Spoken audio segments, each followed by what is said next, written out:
శంకర హృదయ నివాసిని పార్వతి పరమేశ్వరి శంకర హృదయ నివాసిని పార్వతి పరమేశ్వరి.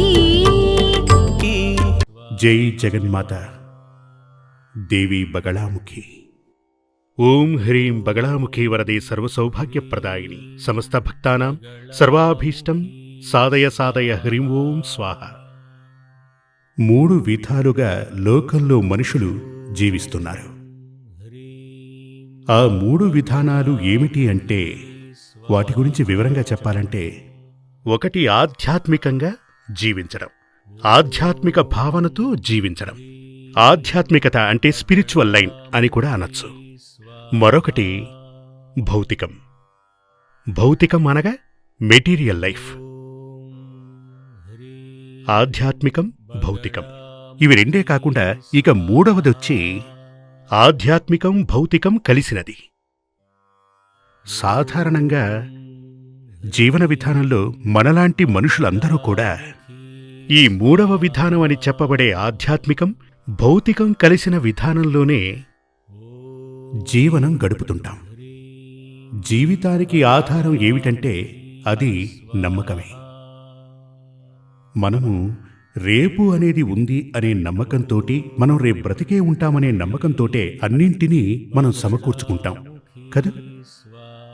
కానీ ఈ 3 జీవన విధానాలలో ఉన్నటువంటి మనిషికి, 3 విధానాలలో ఉన్నటువంటి మనిషికి, 3 జీవన విధానాలలో జీవితాన్ని సాగిస్తున్న మనుషులందరికీ రేపు నాకు ఏం జరగబోతోంది అనేది తెలుసుకోవాలన్న ఆతృత ఉంటుంది కదా.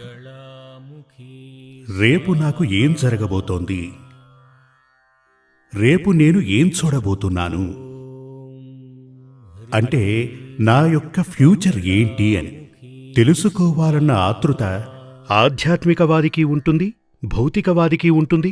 ఈ 2 విధానాలను కలిపి అనుసరిస్తున్న వారికి కూడా ఉంటుంది. వీరందరికీ కూడా, అంటే ఈ భూమి మీద పుట్టిన ప్రతి మనిషికి కూడా, మనుషులకు మాత్రమే కాదు, ఒక వ్యక్తికి, ఓ కుటుంబానికి, ఒక ఊరికి, ఒక దేశం, ఒక రాజ్యం, ఒక కంట్రీ, వీరందరికీ రేపు ఏం జరగబోతోందో తెలుసుకోవాలి అంటే ఒకే ఒక మార్గం ఇవాళ లోకంలో ఉంది. అదే జ్యోతిష్యం. జ్యోతిష్యం అనేదే లేకపోయినట్లయితే ఆధ్యాత్మికం ఖచ్చితంగా సంపూర్ణమైనట్లు అనిపించుకోదు. జ్యోతిష్యాన్నే మార్చివేసి, జ్యోతిష్యాన్ని టచ్ చేయకుండా ఉన్నటువంటి ఆధ్యాత్మిక ఆచార్యుల వల్లనే ప్రమాదాలు జరుగుతున్నాయి. మహారోగాలు ఎదురవుతున్నాయి, మహా విపత్తులు వస్తున్నాయి. కొందరైతే ధననష్టం, ప్రాణనష్టం, జైలు పాలు కూడా అవుతున్నారు. ఏమిటి దీనికి కారణం? దీనికి కారణం ఆధ్యాత్మికంలో జనించినటువంటి వీరు, పుట్టినటువంటి వీరు జ్యోతిష్యం అంటే భవిష్యత్తులో ఏం జరుగుతుంది, ఏం జరగబోతోంది చెప్పగలిగిన ఏకైక దైవీక శాస్త్రాన్ని అలాగే మడిచి పక్కన పెట్టేస్తున్నారు. అందుచేతనే రేపు నాకేం జరుగుతుందో నాకే తెలియనప్పుడు నేను మీకేం చెప్పగలను చెప్పండి కదా. ముందుగా రేపు నాకేం జరగబోతోంది అనేది తెలుసుకునే అర్హత నాకు లేనప్పుడు నేను మీకెలా అడ్వైస్ చేయగలను చెప్పండి. మనం ఒక జ్యోతిష్యుణ్ణి ఎందుకు కలుస్తాం? మన కష్ట నష్టాలు తెలుసుకోవడానికి కదా, మనశ్శాంతిని పొందటానికి. శాంతిని కోరే కదా వెళతాం. శాంతి ఎప్పుడు లభిస్తుంది? సమస్యలే లేనప్పుడు శాంతి లభిస్తుంది కదా. జీవితంలో అనేక సమస్యలున్నాయి, ఇంట్లో కూడా అనేక సమస్యలున్నాయి. ఇన్ని సమస్యలు ఉన్నప్పుడు ఓ జ్యోతిష్యుణ్ణి కలిసి నమస్కారం చేస్తే శాంతి లభిస్తుందా? లభించదు. క్షేత్ర దర్శనానికి వెళితే శాంతి లభిస్తుందా? గంగా స్నానాలు చేస్తే శాంతి లభిస్తుందా? లభించదు. శాంతి ఎప్పుడు లభిస్తుంది? సమస్యల నుండి మనం బయటపడినప్పుడు. మనకు ఎలాంటి సమస్యలు లేనప్పుడే మన మనసు ప్రశాంతంగా ఉంటుంది. అప్పుడు ఒక జ్యోతిష్యుణ్ణి కలిసినప్పుడు ఆ జ్యోతిష్యుడు నీకున్నటువంటి సమస్యలేమిటి, ఆ సమస్యలు వేటి వల్ల వచ్చాయి, ఆ సమస్యల నుండి నువ్వు బయటపడాలంటే ఉన్న దారేమిటి, ఇవన్నీ వివరంగాను తెలివిగాను నిజాయితీగాను మీకు వివరంగా చెప్పగలిగే అర్హత కలవాడై ఉండాలి. అటువంటి అర్హత ఒక జ్యోతిష్యునికి ఉండాలి. అంటే అలాంటప్పుడు అతను జ్యోతిష్యం గురించి పూర్తిగా తెలియనివాడు, జ్యోతిష్య శాస్త్రంలో పాండిత్యం లేనివాడు, జ్యోతిష్యం అనే శాస్త్రాన్ని క్షుణ్ణంగా చదివినవాడు కాకపోతే ఇలాంటివన్నీ చెప్పలేడు. ఈ కాలంలో, పురాతన కాలంలోనైతే సిద్ధులంటూ ఉండేవారు. దైవీకం కలిగినటువంటి ఆత్మ కలవారు. వీరిని సిద్ధులు అంటారు.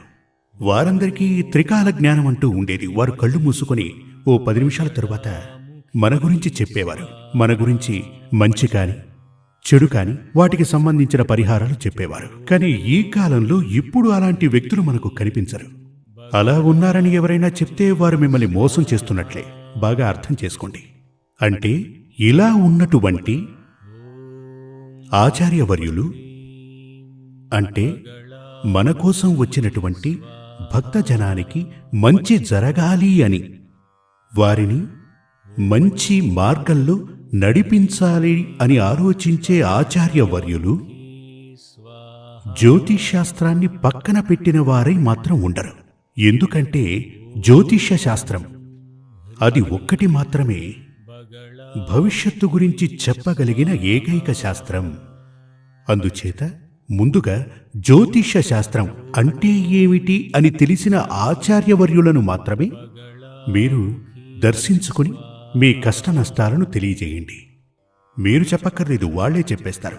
కాకపోతే అందుకుగాను మీ యొక్క జాతకం అవసరం. జీవితానికి ఆధారం నమ్మకమే, సందేహం లేదు. ఆ నమ్మకం అంటే మన మనసులో ఉన్నటువంటి ఆ నమ్మకం సరి అయిన నమ్మకమా లేక మూఢనమ్మకమా అనేది మనం తెలుసుకుని తీరాలి. పలువురు కొన్ని విషయాలను నమ్మి, అంటే ఏమిటంటే ఇప్పుడు బిజినెస్ చేయబోతున్నాం, సరే ఈ వ్యాపారం చేస్తే మనకు మంచిదవుతుందనే నమ్మకం వారికి ఉండాలి. ఆ నమ్మకాన్ని పెట్టుకుని ఆ నమ్మకాన్ని పెంచుకునే వారు ధనాన్ని సమకూర్చుకుని, అంటే నా ఉద్దేశం లోన్ తీసుకుని ఏదో ఒకటి చేసి బిజినెస్ని ప్రారంభిస్తారు. ఆరంభించిన తరువాత కొంతకాలం గడిచేసరికి ఆ వ్యాపారం నష్టపోయి చేతిలో ఉన్న డబ్బంతా పోయి రుణగ్రస్తులవుతారు. ఇది వారి నమ్మకమే కదా. ఇప్పుడు ఇక్కడ తన జీవితంలో అధిక స్థానంలో ఉన్నటువంటి ఆ నమ్మకం అతనికి ద్రోహం తలపెడుతుంది. కొందరైతే ఈ నమ్మకంతోటే తమ జీవితంలో చాలా విషయాలలో గొప్పగా ఎదిగిన వారు కూడా మనకు కనబడుతుంటారు. ఇప్పుడు హైవేలో వెళుతున్నప్పుడు మీరు గనక చూస్తే, హైవేలో వెళుతున్నప్పుడు చాలా హోటల్స్ ఉంటాయి. ఒక హోటల్ ప్రారంభిస్తే దాని ముందు చాలా బండ్లు నిలబడి ఉంటాయి. దానికి ఏమిటి అర్థం? అక్కడ వ్యాపారం బాగా జరుగుతోందని అర్థం. మీరు గనక ఓ 2-3 నెలలు ఆగి చూస్తే వాటికి పక్కపక్కనే చాలా హోటళ్లు పెట్టడం జరుగుతుంది. ఈ హోటళ్లన్నీ ప్రారంభించి తరువాత 6 నెలలు గడిచి చూస్తే ఈ హోటళ్లన్నీ మూసేసి ఉంటారు. ఎందుకలా జరిగిందంటారు? అతనిది కూడా నమ్మకమే కదా. అతను కూడా అలాగే చేయటం జరిగింది. ఆ నమ్మకంతోటి అతను బాగా సంపాదించాడు. పేరు డబ్బు బాగా సంపాదించాడు కదా అని ఆలోచించిన తరువాతే వెంటనే పక్కనే మరొకరు ప్రారంభిస్తారు. కానీ అతనికి కష్ట నష్టాలు ఎదురవుతాయి. అంటే అతనిలోని నమ్మకమే అతని నాశనానికి కారణమైంది కదా. ఇక్కడ నేను చెప్పదలుచుకున్నది ఏమిటంటే, నమ్మకమనేది మంచి విషయమే. ఆ నమ్మకమే జీవనాధారం. కానీ ఆ నమ్మకం మనకు మంచి చేస్తుందా చెడు చేస్తుందా అనేది మనం తెలుసుకొని ఉండాలి. అది తెలుసుకోవాలి అంటే దానికున్నది ఒకే ఒక మార్గం, జ్యోతిష్యం. మరో మార్గం లేనేలేదు.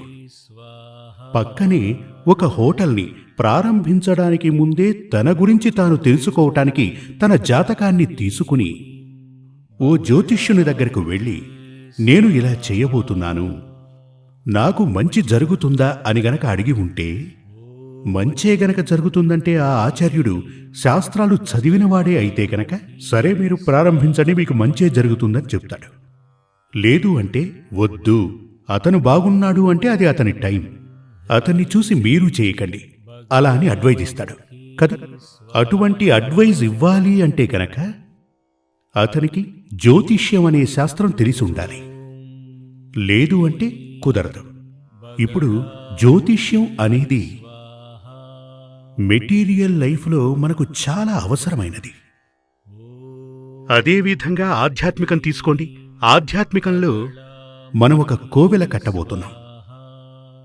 చాలామంది వచ్చి చెప్తూ ఉంటారు, స్వామి నేను చాలా కోవెళ్లు కట్టానని, కానీ నాకు జీవితం మొత్తం కష్టాలే ఉన్నాయంటారు. దేవుణ్ణి ప్రతిష్ఠించినవారు, ఆ దేవునికి ఆలయాన్ని నిర్మించినవారు, దేవునికి ఉండటానికి స్థలాన్నిచ్చి గుడిని కట్టినవారు ఎందుకు అలాంటి కష్టాలు అనుభవిస్తున్నారు అంటే అక్కడ కూడా జ్యోతిష్శాస్త్ర అవసరం ఉంది. ఇప్పుడు దేవుణ్ణి ప్రతిష్ఠించి పూజలు చేస్తే ఆ దేవుడు ఆ కర్మల్ని ఇష్టపడుతున్నాడా లేదా అని కూడా తెలుసుకోవాలి. దీనికి దైవ ప్రశ్నను వేసి చూడాలి. నాకు అలా ఆలయాన్ని కట్టి దైవ ప్రతిష్ఠ చేసే యోగముందా లేదా కూడా చూసుకోవాలి. అదేవిధంగా మంత్రోపదేశాలు. కొందరు ఆచార్యులు ఎవరైనా వస్తే వారికో మంత్రోపదేశం చేస్తుంటారు. ఇదే వ్యక్తి మరో ఆచార్యుని దగ్గరికి వెళితే ఆయన కూడా ఓ మంత్రోపదేశం చేస్తారు. కొందరు చెప్తూ ఉంటారు, నేను ప్రతిరోజు కూడా 15 మంత్రాలు జపిస్తానని. ఒక్కో ఆచార్యుని వద్దకు వెళ్ళినప్పుడు ఆయన ఓ మంత్రోపదేశం చేశారు అలా అని చెప్తూ ఉంటారు. కానీ నాకు ఎందులోనూ సక్సెస్ లేదు, కాబట్టి మీరు కూడా ఒక మంత్రోపదేశాన్ని ఉపదేశించండి అని అడుగుతారు. ఒక విషయం జాగ్రత్తగా గుర్తుంచుకోండి, మంత్రశాస్త్రాన్ని చదివిన ఏ వ్యక్తి కూడా ఎవరైనా వచ్చి అడిగితే వెంటనే మంత్రోపదేశం చెయ్యరు. బాగా అర్థం చేసుకోండి. మీరు ఓ ఆచార్యుని కలవటానికి వెళితే వారు వెంటనే మీకు మంత్రోపదేశం చేశారు అంటే వారికి మంత్రశాస్త్రం తెలియదు అని అర్థం. అందుచేత మంత్రాలను జపిస్తున్నప్పుడు, క్షేత్రం కట్టి ఆరాధిస్తున్నప్పుడు, అంతెందుకు నిత్య పూజలు చేస్తున్నప్పుడు కూడా మనం ఏ దేవుణ్ణి పూజించాలి, ఏ మంత్రాలు జపించాలి, ఇటువంటివన్నీ తెలియాలి అంటే ఒకే ఒక మార్గం ఉంది, జ్యోతిష్య శాస్త్రం. ఈ జ్యోతిష్య శాస్త్రం వచ్చి ఆధ్యాత్మికం, భౌతికం అన్ని మన జీవితంలో మనల్ని ఆపగలిగినటువంటి, కంట్రోల్ చేయగలిగినటువంటి, వివరంగా చెప్పాలంటే జీవితానికి ఒక టార్చ్. రాత్రుళ్ళు నడుస్తూ వెళుతున్నప్పుడు ఒక టార్చ్ లైట్ ఎంతగా మనకు ఉపయోగపడుతుందో అదేవిధంగా మన జీవితంలో మార్గనిర్దేశనం చేసేదే జ్యోతిష్య శాస్త్రం. అయినా దాని గురించి శాస్త్రీయంగా తెలిసిన వారి దగ్గరికి వెళితేనే మీకు సరైనటువంటి మార్గ నిర్దేశనాలు లభిస్తాయి. లేదు అంటే గనక మిమ్మల్ని అగాధంలోకి తోసేస్తాయి. అందుచేత జ్యోతిష్య శాస్త్రం అనేది మన జీవితంలో నిత్యం మనకు అవసరమైనటువంటిది అని తెలుసుకోండి. ఇది లేకుండా ఆధ్యాత్మికం సంపూర్ణం కానేరదు. అందుచేత ఎప్పుడూ కూడా 3 నెలలకోసారి, 6 నెలలకొకసారి, లేక సంవత్సరానికోసారి గ్రహాలు మారుతున్నప్పుడు వెనువెంటనే మీ జాతకాన్ని తీసుకువెళ్ళి ఒక ఆచార్యునికి, తెలిసిన ఓ ఆచార్యునికి చూపండి. అప్పుడే రేపు ఏం జరగబోతోంది, మీరు ఏం చెయ్యొచ్చు, ఏం చెయ్యకూడదు ఇలా అని వారు మీకు చెప్తారు. వారు చెప్పినట్లే ఒకరికే చూపించి వారు చెప్పినట్లు మీరు చేయక్కర్లేదు, నలుగురికి చూపించండి. నలుగురు అదే అభిప్రాయాన్ని వ్యక్తం చేస్తే మీరు ఖచ్చితంగా దాన్ని పాటించి తీరాలి. మీకు మంచి జరగాలి అని మీ మనసులో ఉంటే గనక, అలా జరగాలని మీరు కోరుకుంటే గనక జీవితంలో కష్ట నష్టాలు ఉంటాయి. అందుకోసమే కదా ఆ ఈశ్వరుడు మనకు వేదాలిచ్చినది ఎవరు? ఇంకెవరు? సాక్షాత్తు ఆ పరమేశ్వరుడే. చతుర్వేదాలు ఇచ్చినవాడు మహాదేవుడే. ఆ వేదాలలో ఉన్నదే జ్యోతిష్యం. జ్యోతిష్యం గురించి ఏమంటారంటే వేదాలకు కన్ను వంటిది అంటారు. వేదాలలోనే అంటే ఏమిటంటే మనిషి శరీరంలో కన్నుకు ఎటువంటి ప్రాధాన్యత ఉందో, ఎంతటి ముఖ్యత్వం ఉందో అంతటి ప్రాధాన్యత ఉంది ఈ జ్యోతిష్యానికి. క్షుణ్ణంగా చెప్పాలంటే జ్యోతిష్యం లేకపోతే వేదాలు లేవు అని అర్థం. జై జగన్మాత దేవి బగళాముఖి. నేను చెప్పేది మీ అందరికీ అర్థం కావాలని నేను అమ్మవారిని వేడుకుంటున్నా. శ్రీ సూర్యమంగళం అద్వైత వేద విద్యాపీఠంలో తాంత్రిక పూజల్లో సిద్ధహస్తులైన ఎందరో ఆచార్యులు అమావాస్య, పౌర్ణమి రోజుల్లో ప్రత్యేక యాగాలు నిర్వహిస్తారు. ఈ యాగాల్లో పాల్గొనడం ద్వారా తల్లి శ్రీ బగళాముఖీదేవి అనుగ్రహం వల్ల సర్వదోషాలూ పోయి సకల సౌభాగ్యాలు మనకు కలుగుతాయి. శ్రీ సూర్యమంగళం అద్వైత వేద విద్యాపీఠం జ్యోతిష్యం, ప్రశ్నలు, వాస్తు, తాంత్రిక పూజలు మరియు వేదయాగాలు నిర్వహిస్తారు. సంప్రదించవలసిన నంబర్ 7305442299 7305442299. చెన్నై, కోయంబత్తూర్, బెంగళూరు, హైదరాబాద్, విజయవాడ, ఢిల్లీ, ముంబై, తిరునల్వేలి, టెక్సాస్.